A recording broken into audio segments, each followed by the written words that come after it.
temita que desde hace varias semanas hemos estado conversando sobre el chat GPT. ¿Qué es chat GPT? ¿Para qué funciona? ¿Para qué se utiliza?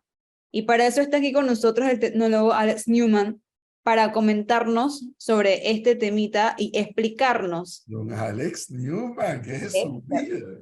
Ya se me ¿Cómo estaba está, olvidando profe? su ¿Cómo le cara. va? Ya se me estaba olvidando su cara, tiempo de no verlo. Bueno, aquí contento de estar aquí apoyándole en el programa y hablando precisamente de un tema muy controversial en los últimos tiempos, que es el tema de ChatGPT. Oiga, Alex, antes de que Melissa termine la introducción, que yo tengo que salir a un compromiso, pero de verdad que eso funciona. De verdad que funciona, igual que funciona también, por ejemplo, el autocompletar del celular, en el sentido de que la inteligencia artificial se utiliza en muchísimos temas y se hace desde hace muchísimo tiempo. Eh, Ayer me llegó lo que pudiera ser el reemplazo de Flor en las mañanas. Pero bueno, bueno, podrá ser bueno, sucesor, pero no su reemplazo. reemplazo. No, lo dudo. ¿Por qué? Porque hay un tema que hay que tomar en cuenta, modelos de lenguaje en los que están basados sistemas como ChatGPT y sus alternativas que hay de diferentes otros fabricantes, incluyendo Google, se basan en examinar miles de millones de documentos. Y a partir de esos documentos, crear contexto, crear contenido relevante y demás. Sin embargo, no tiene la capacidad, ni tendría por qué tenerlo, de emitir algo nuevo, algo diferente o algo basado en una experiencia particular, por un lado. Por el otro, la mayoría de los modelos de lenguaje no toman en cuenta específicamente las fuentes.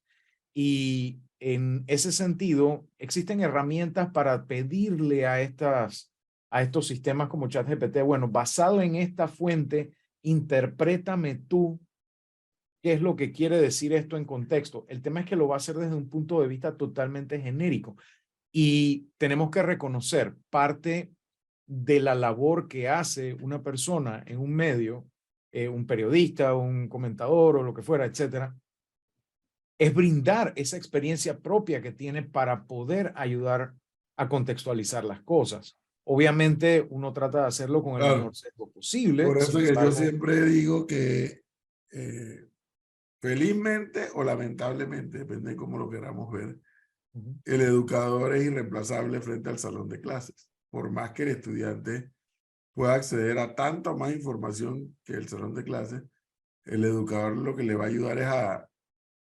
ordenar toda esa cantidad de información y a contextualizar. es que Pero, ese es el tema, es que el rol del ser humano en este caso es de organizar, facilitar, de claro, ordenar, etcétera. Y el hecho de que yo tenga un lápiz no va a decir que va a desaparecer la gente que hacía la tradición oral. El hecho de que yo tenga una imprenta no necesita que se eliminen los lápices. El hecho de que exista una computadora no significa que se eliminen los periódicos. Que las cosas se transformen, que cambien, es otra cosa. Pero esto es una herramienta sumamente útil para decirle, yo la utilizo mucho cuando yo tengo que entrevistar personas en mi programa, en mis medios o lo que fuera, porque como ser humano tengo mis defectos y uno de ellos es que a mí no se me pueden ocurrir todas las cosas. Entonces yo puedo, por ejemplo, en un sistema como ChatGPT decirle, oye, ¿cuáles son los 5 o 6 aspectos más importantes de X tema que yo debo de pronto tomar en cuenta? Y me va a decir 3 o 4 que yo de pronto encuentro que sí son relevantes a este contexto. 1 o 2 que a lo mejor a mí no me parece relevante, pero esos 4 que me sugirió probablemente me dan pie a yo conceptualizar 2 o 3 más que pudiera utilizar. La gente piensa, o equivocadamente, pero creo yo, que los sistemas de inteligencia artificial como ChatGPT son como Sherlock Holmes, que todo lo sabe. Y no, son el doctor Watson para el Sherlock Holmes que es uno. Ese asistente que le brinda a uno una perspectiva distinta o acceso a un contexto o a una habilidad que uno no tiene en el momento. Yo le puedo decir, mira, tengo esta información, me la puedes redactar utilizando términos que no sean tan técnicos. Ese esa práctica que, por ejemplo, yo trato de mejorar cada día, de explicar las cosas con la menor cantidad de términos técnicos posible de una manera más entendible. Un modelo matemático que tiene acceso a millones y millones de páginas de contenido y demás, probablemente pueda hacer un esfuerzo de ayudarme a mejorar lo que yo estoy haciendo. Entonces, es como la invención de la bicicleta o del automóvil, me lleva más lejos a un lugar que yo probablemente hubiera podido llegar caminando también, A mí con alguien sí sus me dijo retos y que sus... esto nos va a cambiar la vida. Yo sí creo que nos la va a cambiar.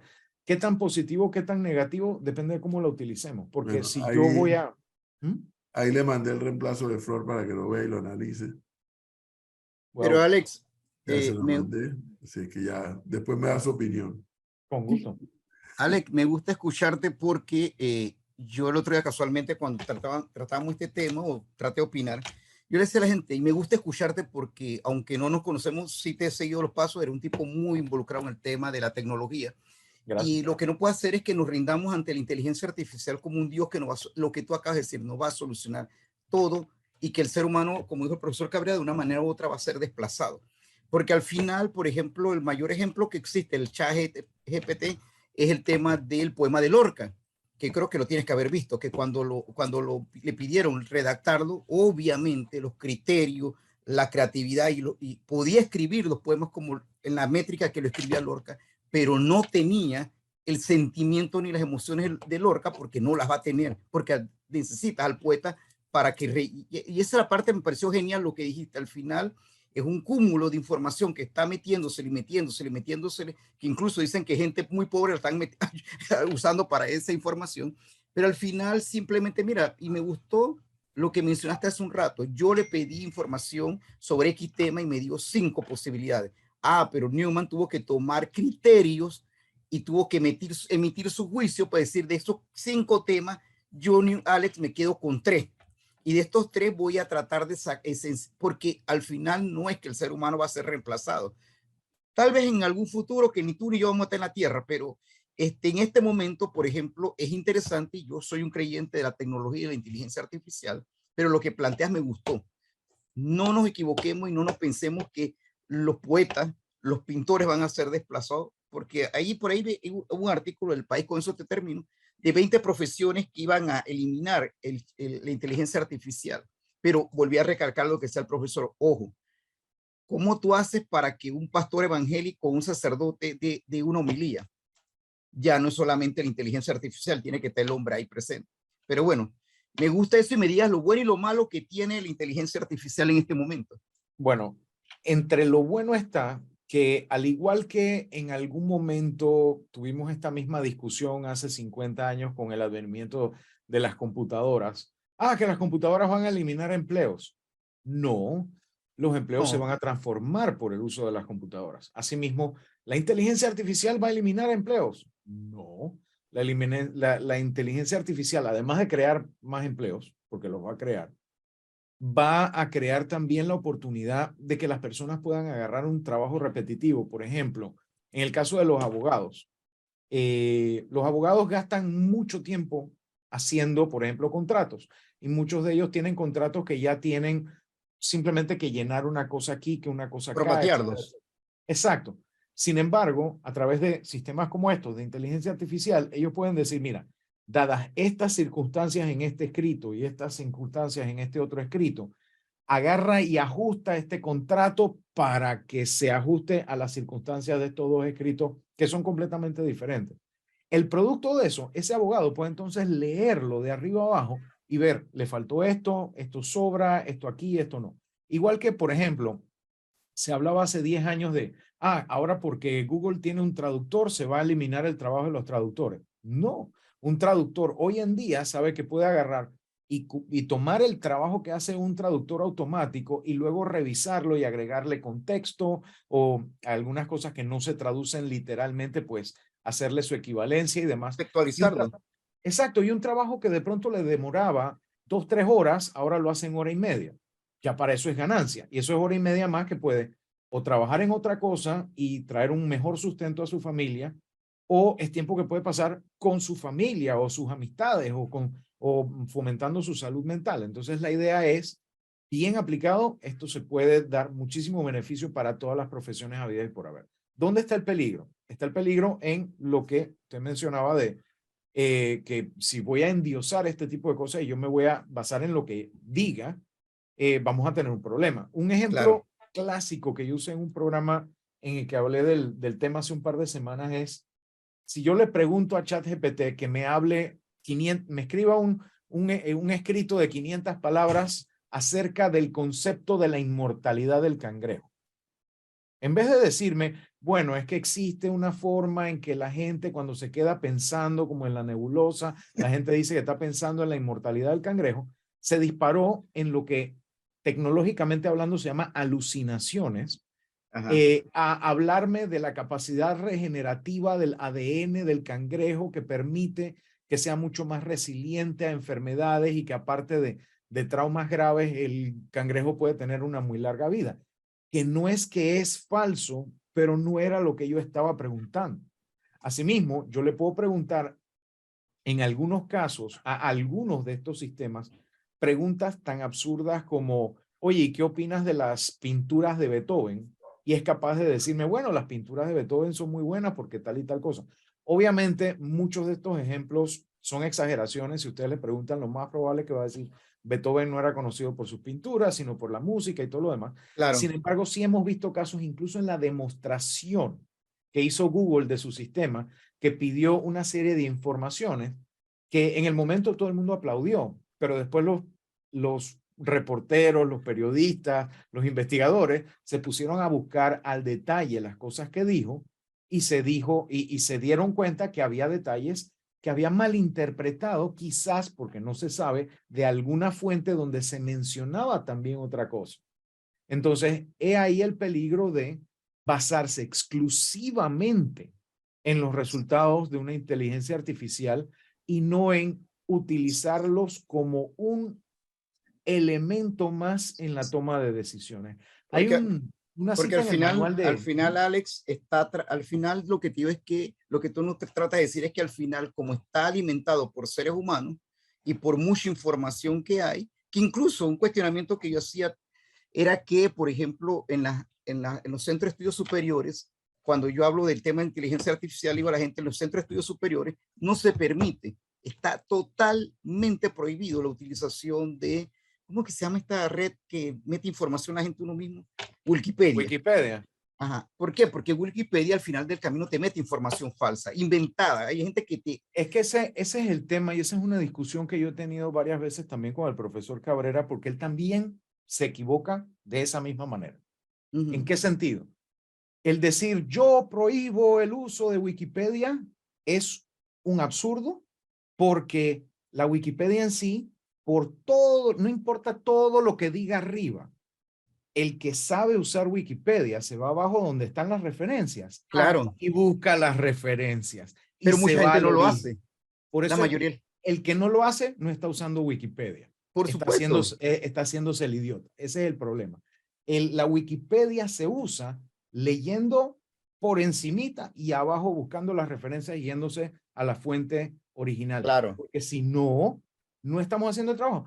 Yo por algo, cuando iba a la biblioteca de la escuela, yo no le preguntaba a la bibliotecaria, oye, ¿me puedes decir cuáles son las canciones más importantes, las músicas más importantes de Beethoven? No, yo le decía, ¿dónde están los libros de música? Y ella me decía, está por acá. O búscalo ahí en el índice. Y lo buscaba y encontraba el material y lo... Yo tengo que tomar en cuenta que lo que sea que escriban en Wikipedia, lo escribió una persona que interpretó la fuente, pero puso la fuente. Y lo que no tenga fuente, yo no lo puedo tomar como fuente. Así tan mismo. Sencillo como eso. Preguntaba Alex. a eso mismo y discúlpame, No, Leo. Víctor. ¿Quién introduce la información en ChatGPT y de ser correcta esta hipótesis que te estoy dando por la pregunta de quién introduce esa información? ¿Cuál es la diferencia entre un Wikipedia o un Google y el ChatGPT? Importante. ¿Quién mete la información? Inicialmente, ChatGPT está basado en un conjunto de millones de documentos, páginas web, etcétera, que están en la web hasta el año más o menos 2021. Así que si le preguntas acerca de cosas que han sucedido en los últimos 2 años, no va a tener idea. Segundo, ChatGPT se retroalimenta a sí mismo de lo que los usuarios le consultan, le dicen, le hacen, y eso va enriqueciendo el modelo. La diferencia entre eso y un Google, y ahí es donde está el reto importantísimo para empresas como Google, como Microsoft, como Amazon, etcétera, es que Google lo que hace es que cuando busca, ve un documento en una página web, hace un índice de todas las palabras que tiene y luego almacena eso en un lugar, cosa que la próxima vez que tú busques esas palabras, vas a encontrar eso en un índice. Aparte de ese índice, él le da mayor o menor relevancia de acuerdo a una serie de parámetros matemáticos que ellos no dicen cuáles son, porque ellos no quieren que la gente, al saber cuáles son esos parámetros, fabrique contenido que artificialmente suba en los listados. Pero a partir de ese tipo de modelos matemáticos buscan para ver cuál es la más relevante o las más relevantes que pueden ser para lo que estás buscando. ¿Cómo funciona ChatGPT? ChatGPT funciona de forma distinta. Básicamente es un modelo matemático parecido a, como les mencioné, el autocorrector. Cuando yo estoy escribiendo, él adivina a partir de un patrón que tiene varios parámetros matemáticos, incluyendo la frecuencia de las palabras en el idioma español, la frecuencia con que tú utilizas una palabra. Por ejemplo, cada vez que yo le voy a poner en el chat a alguien happy, lo segundo que me pone es birthday, pero es escrito así de que B-E-R-F-D-E-I, porque así yo lo escribo, porque esa es la forma en que se lo mando a la gente. Pero eso es porque se ajustó a mis parámetros. El tuyo va a poner otra cosa y así sucesivamente. Entonces, si tú tomas en cuenta ese juego que la gente jugaba antes de que 20 preguntas de que es animal, vegetal o mineral. Animal. Ok, ¿tiene 4 patas o tiene 2? Tiene 4. Eso es una forma de llegar a una conclusión. Se llama inferencia. Tú infieres que eso es así. Los primeros programas de inteligencia artificial empezaron hace 50 años de esa manera. Seguido de cosas como el autocorrector o, por ejemplo, cuando tú escribías en los teléfonos de tapita, que ponías la letra A 3 veces, luego la otra 4 veces y así, pero que él adivinaba más o menos de un set de palabras cuáles era. Ese era un paso más adelante. El autocorrector de hoy es otro paso más adelante. Bueno, sigue varios pasos más a partir de un modelo matemático con millones de documentos y tienes algo que puede, de una forma bastante coherente, reproducir el patrón de los idiomas humanos. No es que lo entiende, al igual que un loro no entiende español por más que te esté dando los buenos días. ¿Me explico? Entonces, ahí es donde está la diferencia. ¿Dónde van a ganar compañías como Microsoft, compañías como Google y compañías como OpenAI, que es la que maneja ChatGPT? Es al combinar ambas cosas. Ahorita mismo en Bing, que es bing.com, que nadie sabía que existía prácticamente hasta ahora que han incorporado inteligencia artificial y la gente los está usando con mucho éxito, hace que cuando tú le dices una pregunta tipo, oye, ¿y cuál es la receta panameña para el tamal? Él te va a decir, bueno, la receta panameña para el tamal, de acuerdo a lo que he encontrado, es esto y esto y esto y esto, de una forma coherente, y te va a poner en un costado las páginas web donde encontró esa receta. Obviamente, si es una página, si es una receta de alguien que nunca la ha subido a la web, no va a estar en esos resultados. Si es una receta que de pronto utiliza alguien, pero no pone la palabra panameño en la página, a lo mejor no la va a agarrar. Pero más o menos en esa dirección es que va. Entonces, hoy en día, muchas personas escriben, muchos medios escriben sus artículos de forma en que los encuentres más fácilmente en Google por el conjunto de palabras que usan. ¿Qué van a tener que hacer los medios ahora? El utilizar mayor claridad, mejor contexto, más relevancia para que estos sistemas de inteligencia artificial puedan encontrarlos con mayor facilidad. Yo creo que los dos retos principales van a ser el poner un contenido relevante, bien explicado, bien redactado, y el talón de Aquiles de muchos medios, la ortografía. Sí. El señor Eric Martínez aquí se encuentra con nosotros y quiere hacerle varias preguntitas porque él también está muy interesado en este tema. Señor Martínez, buenas tardes. Adelante. Saludos. Buenas tardes, pasó Alex, ¿cómo andas? Oye, bien. hermanazo, mira, preguntas rapiditas y cortas, pero la última sí de repente puede ser un poquito más larga. La primera, ¿en qué año empezó todo esto del chat GPT? Lo segundo es, si tú consideras que esto del chat GPT puede ser tan trascendental como la misma creación del Internet. Y lo tercero es, no sé si tú recuerdas que en las elecciones de Donald Trump, el uso de las redes sociales fue increíblemente, o sea, inclinó mucho la balanza en el tema de las elecciones en los Estados Unidos. Y no sé si de repente ahora con el chat GPT tú le ves algún uso en el tema de la política. O sea, si tú crees que de repente se le pueda sacar algún provecho para temas de campaña, temas de no sé, de planes o propuestas de trabajo, de gobierno, no sé, o sea, eh, nadie se esperaba lo que pasó con las redes sociales en las elecciones en los Estados Unidos. Digo, probablemente la gente sabía que existía la herramienta, pero no la forma como se utilizó, que inclinó de cierta forma la balanza hacia la campaña de Donald Trump. Yo no sé si tú crees que se le puede dar un giro al uso del chat GPT para un propósito similar. Ok, voy a pedirle a ChatGPT que resuma todas las preguntas que me hiciste. En principio, ChatGPT como tal existe desde noviembre del año. Ok, pero se viene desarrollando hace rato, pues. La fundación que está sacando ChatGPT al aire existe desde 2015. Pero ellos están parados sobre los hombros de gigantes que están parados a su vez encima de los hombros de gigantes desde los albores de la computación hasta ahora. Lo que pasa es que al igual que muchas otras tendencias en tecnología, el crecimiento ha sido exponencial y hemos podido lograr en los últimos 6 meses más que en los últimos 6 años. Y en los últimos 6 años hemos logrado más que en los últimos 50. Entonces, tomemos eso en cuenta. Es la progresión de una serie de tecnologías que ha ido cada vez más vertiginosamente. Entonces, ¿cómo yo te puedo decir que puede servir esto en temas de política? Primero, yo quisiera, dentro de lo positivo, que los políticos lo usaran, por ejemplo, para revisar los textos de lo que están escribiendo en cuanto a hacerlos más coherentes y más adecuados. Porque yo me he puesto a ver algunos sitios web de candidatos y demás, y aparte de que es una sarta de incoherencias y de faltas de ortografía y demás, a veces te dicen cosas como me preocuparé por la juventud. Sí, yo también me preocupo por la juventud, pero dime exactamente qué es lo que vas a hacer y de dónde vas a sacar. Primera cosa.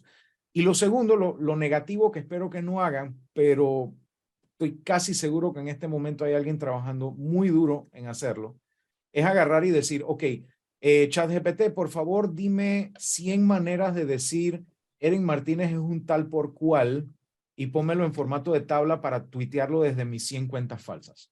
¿Me explico? Wow.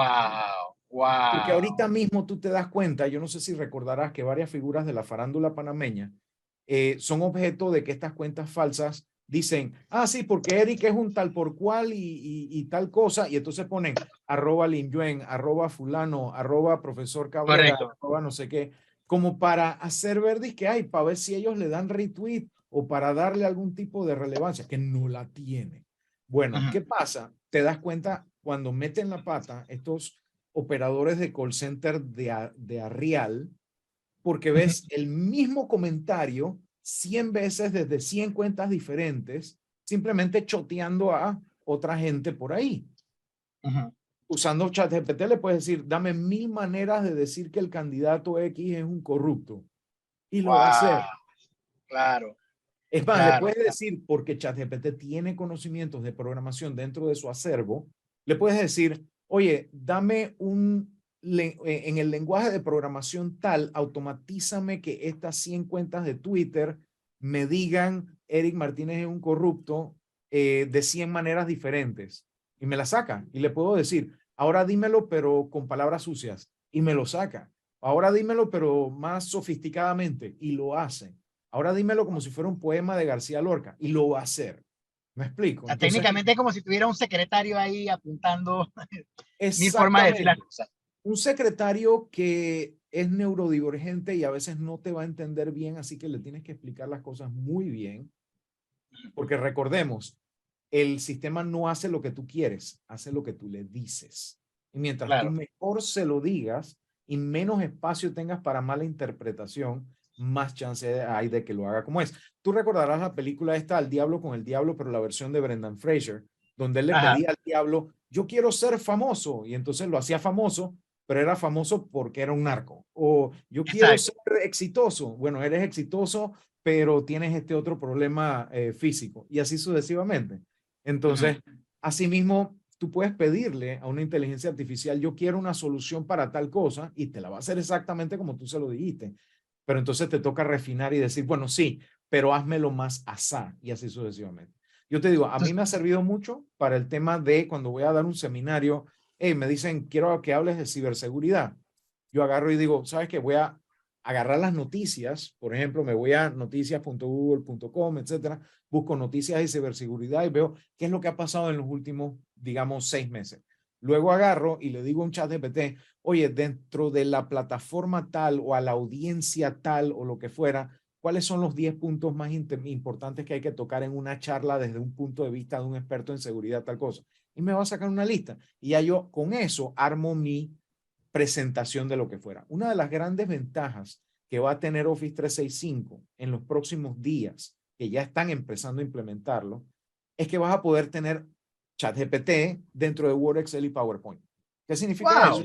Que tú vas a poder decirle a PowerPoint, yo tengo que hacer una presentación sobre la corrupción en la política y tal cosa, que hable de esto, esto y esto, y te va a sacar todas las diapositivas para que tú las puedas llenar. Tú le puedes poner, bueno, aquí pon meta, y así, o sea, es básicamente como si tú tuvieras un secretario, como tú mencionas, al cual tú le puedes dar instrucciones, y obviamente tú le vas a poner tu salsa, si no, ¿para qué estás tú? Claro. Alex, ese servicio que ahora es gratuito y está en modo de prueba, ¿está pensado que puedas hacer por método de pago más adelante o tengas que suscribirte para poder utilizarlo en un futuro próximo? No veo por qué no, en el sentido de que ya lo están cobrando, en el sentido de que tú puedes pagar una mensualidad para tener prioridad de acceso. Eso es parecido a, por ejemplo, tú que te ha tocado la oportunidad, cuando vas a ciertas áreas de Roma, si tú vas el fin de semana puedes ir gratis, pero tienes que hacer reservación, y eso lo cambiaron hace poco a, ok, tienes que pagar 5 euros o 20 euros, no me acuerdo, algo que tienes que pagar, pero los demás días de la semana puedes entrar gratis, algo así, por prioridad. ¿Cómo lo están manejando ellos ahorita mismo? Si tú vas a la página web de ellos, es gratis utilizar el modelo que estaban utilizando hasta hace un par de semanas, siempre y cuando haya capacidad para que lo puedas usar. Y si no, te dice, te aviso ahora cuando está. Si pagas una mensualidad, que si mal no recuerdo son $20, ellos te lo dejan usar prioritariamente a ti por sobre los demás.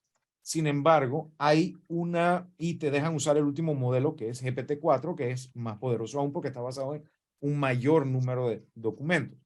Sin embargo, también hay formas de acceder a él, por ejemplo, desde las hojas de Google. Tú puedes decirle, hazme 10 renglones con nombres en español de personas. Digamos que estoy creando una lista de nombres de cuentas falsas para un Twitter falso o lo que fuera.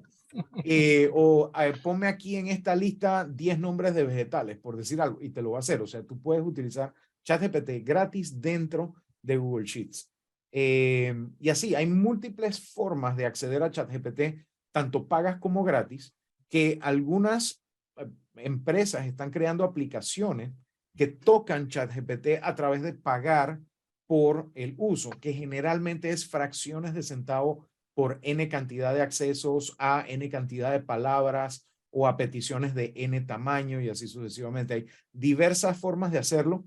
Y lo curioso, ya que estás tocando el tema, cuando la fundación OpenAI arrancó en el 2015, era sin fines de lucro, pero hasta hace poco. Ahora ya no es sin fines de lucro. Ahora que eso es una de las cosas que mucha gente se está preocupando, porque dicen, oye, organización sin fines de lucro, mucha gente cuando dona dinero a estas organizaciones lo hace pensando que seguirán siendo sin fines de lucro y para promundi beneficio, como quien diría. Pero si no lo van a hacer, entonces, oye, devuélveme mi plata, pues. No sé, digo yo. Alex, dos preguntas que estamos contra el tiempo. No, perdón, una pregunta y una explicación. Por ejemplo, una de las cosas que yo creo que también que hay que hacer una alerta es, por ejemplo, lo que sea Melissa hace un rato, Google fue como la primera parte de la inteligencia artificial que acumulaba información. Y en el campo de la ciencia y la salud, que a mí me gusta mucho el área científica, mucha gente ha entrado a las páginas de Google a buscar, me duele la pierna, tengo piedras, tengo problemas en los riñones, y vas a encontrar información falsa totalmente. Así es. Y en el ChatGPT también yo decía lo mismo, siempre digo a la gente, siempre alerto lo mismo, o sea, hay un tema de saber utilizar las páginas sobre medicina y sobre salud y sobre temas científicos, porque no todo el mundo, hay gente que te inventa locuras, por eso, porque para mí eso es lo más preocupante, la gente que se mete a buscar enfermedades y hay gente que se busca buscar medicamentos y tú sabes que hay cantidad, Google tiene cantidad de gente que hace eso. Lo otro, que es una alerta que a mí sí me preocupa muchísimo. Y lo otro es el tema de, sé que no queda mucho tiempo, pudieras hacer una demostración para que la gente que está del otro lado lo vea cómo funciona, brevemente. Yo creo que sí. Déjame compartir aquí rapidito, si es que esto me lo permite, la pantalla. Y déjame abrir aquí ChatGPT. Pero tratemos de hacer una demostración rapidita. Aquí vamos a cambiar al modelo último. Por ejemplo, yo le puedo decir, ¿cuáles son los retos principales al utilizar una inteligencia artificial como ChatGPT a la hora de hacer preguntas sobre mi propia salud? ¿Y qué debo hacer para utilizar responsablemente esta información? Signo de interrogación. Y ahí vamos. Para los que nos están escuchando en radio, al utilizar una inteligencia artificial como ChatGPT para hacer preguntas sobre tu propia salud, hay varios retos principales a tener en cuenta. Limitaciones en conocimiento. Aunque ChatGPT está basado en un amplio conjunto de información, puede que no esté actualizado con las investigaciones más recientes o tenga conocimiento limitado sobre ciertas condiciones médicas raras. Falta de personalización. ChatGPT no tiene acceso a tu historial médico y no puede ofrecer diagnósticos o tratamientos específicos para tu situación personal. Interpretación errónea. La inteligencia artificial puede malinterpretar tu pregunta o proporcionar respuestas que no sean aplicables a tu situación, lo que podría llevarte a tomar decisiones incorrectas. Información no verificada. Aunque ChatGPT se basa en una amplia cantidad de datos, es posible que algunas de esas fuentes de información no sean precisas o estén, vamos a ver aquí, ahí está, estén desactualizadas. Esto podría llevar a recomendaciones incorrectas o información errónea. Para utilizar responsablemente la información, sigue estos consejos. Úsalo solo como punto de partida. Considera la información como una orientación general, no un diagnóstico o tratamiento. Verifica, investiga y verifica la información proporcionada por ChatGPT a través de fuentes confiables, como sitios de web médicos de renombre, publicaciones científicas o profesionales de la salud. Consulta a un profesional de la salud. Siempre es importante consultar con un médico. No ignores síntomas persistentes o graves. Mantén una mentalidad crítica. Teniendo estas precauciones en cuenta, ChatGPT puede ser una herramienta útil para ayudarte a investigar. Entonces, aquí vemos cómo la misma herramienta está explicándonos el uso adecuado de la herramienta. El problema es las alertas que te hacen. Exacto. Entonces, si nosotros mismos no somos responsables con esto, estamos en peligro de nosotros mismos hacernos daño. Entonces, lo importante es que seamos responsables, que cuando vamos a usar esta o cualquier otra tecnología, lo hagamos responsablemente. Y cuando digo tecnología, estamos hablando desde la rueda, el fuego, la imprenta, la radio, cualquier tecnología, tenemos que usarlo responsablemente. Señora, se nos acaba el tiempo, pero estoy segura de que quedan muchas preguntas por afuera y que definitivamente va a volver a estar junto con nosotros para seguir explicándonos sobre el ChatGPT y este funcionamiento de la inteligencia artificial. Muchísimas gracias por haber estado con nosotros y dotarnos con todos sus conocimientos. Muchísimas gracias. Buenas noches. Hasta luego. Señores, son las 7:30